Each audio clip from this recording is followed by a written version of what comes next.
Para começar, a Cinelândia ela leva esse nome por conta de Francisco Serrador, né? Francisco Serrador, que é um espanhol, na verdade, que inicialmente foi vender peixe em Curitiba, depois começou a investir no mundo dos negócios, foi para São Paulo e posteriormente veio para o Rio de Janeiro. O que mais, na verdade, Serrador investiu foram os cinemas, tá? Mas ele chegou a ter salas de espetáculos teatrais. Partindo desse entorno da Cinelândia, nós temos bastante teatros representativos, né, da história do Rio de Janeiro. E a gente pode começar falando do Teatro Rival. O Teatro Rival, que talvez atualmente esteja muito menos conectado como teatro no nosso imaginário, justamente por causa de iniciativas como o Rivalzinho, né, que é um bar que é da noite alternativa, digamos assim, do Rio de Janeiro. Mas o Teatro Rival ele tem um peso histórico enquanto teatro, sim. Né? Ele está ligado justamente a esse momento do teatro rebolado, por exemplo. Quando a gente pensa no que foi o teatro rebolado para o teatro do Rio de Janeiro do Brasil, a gente está falando do Teatro Rival. E ele tem uma característica interessante justamente pela sua administração ser comandada por pessoas, por atrizes, por atores, né? Então ele tem essa questão bastante importante que facilita muito na manutenção. O Teatro Rival também tem uma característica muito marcante relacionada à resistência, que é justamente essa sobrevivência do teatro através do tempo. Quando a gente pensa no tipo de investimento que a gente tem, quais são os editais que permitem que casas teatrais, casas de cultura, centros culturais de uma forma geral permaneçam abertos, a gente vai encontrar bastante dificuldade. E o Rival conseguiu vencer essas dificuldades, né? Principalmente a partir do momento em que Ângela Leal começou a administrar realmente o teatro. Então, a gente tem vários momentos dele que vão ter espetáculos de vanguarda. Por exemplo, shows de travestis acontecem no Rival desde a época da ditadura.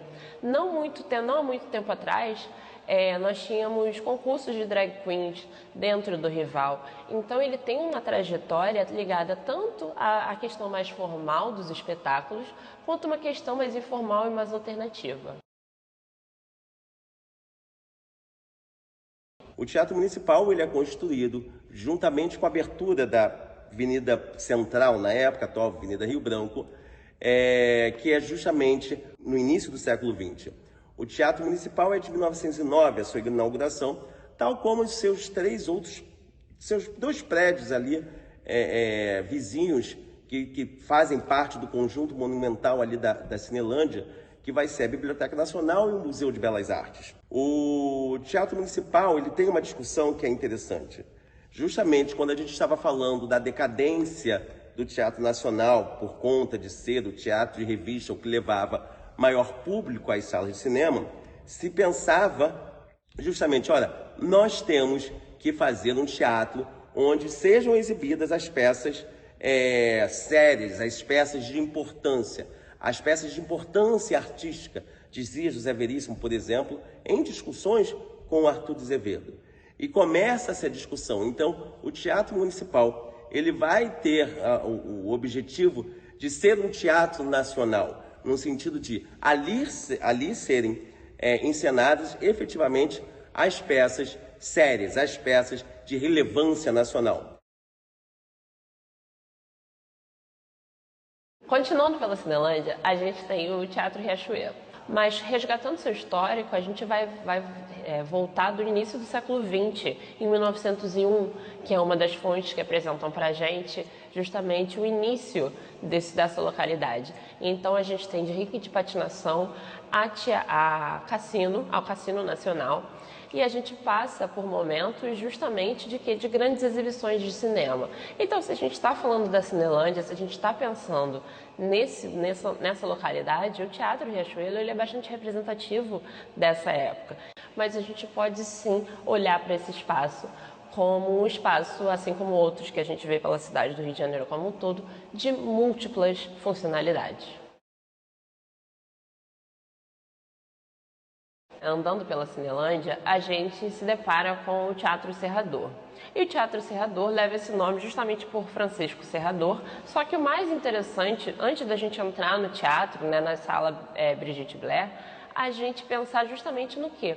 Nessa localidade que o prédio que existe ali, ele não é o original desde sempre, não é o mesmo prédio desde sempre. Nesses números, entre a Rua do Passeio e a Senador Dantas, a gente tinha justamente ali um outro cinema que pegou fogo, que era o cinema Alhambra. E é a partir daí, depois da demolição, depois de todas as questões relacionadas ao incêndio, que a gente vai ter a construção desse edifício Serrador. Então, a gente está falando de um teatro que ocupa o lugar de um cinema, né? Isso vai ser bastante comum em várias localidades do Rio de Janeiro. Tanto cinemas que têm a dupla função, que já foram ou ainda são cine-teatros, quanto justamente isso, o prédio que caiu, ou que foi demolido, ou que foi reestruturado, ele sai de uma modalidade e justamente vai para outra. E é o caso do Teatro Serrador, né? Então ele leva esse nome justamente em homenagem ao Francisco Serrador, o grande investidor e o patrono justamente da Cinelândia, e nada mais justo do que a gente pensar nessa nova função, o que vai se colocar de entretenimento para um prédio que leva esse nome. E aí é justamente um teatro. O Teatro do Sina, ele é importantíssimo e ele tem uma peculiaridade justamente porque ele foi o berço de uma companhia do Antônio Bujanra e que tinha uma questão bastante interessante. A maioria dos atores, na verdade, a maioria eram atrizes, né, que faziam parte dessa companhia. Companhia chamada Os Fodidos Privilegiados. E é a cara dos anos 90, é a cara do Antônio Bujanra, quando a gente pensa nesse tipo de proposta. Então, o do Sina, além da sua importância pela localidade, pelo edifício, pelas instalações, ele está conectado justamente a essa companhia teatral.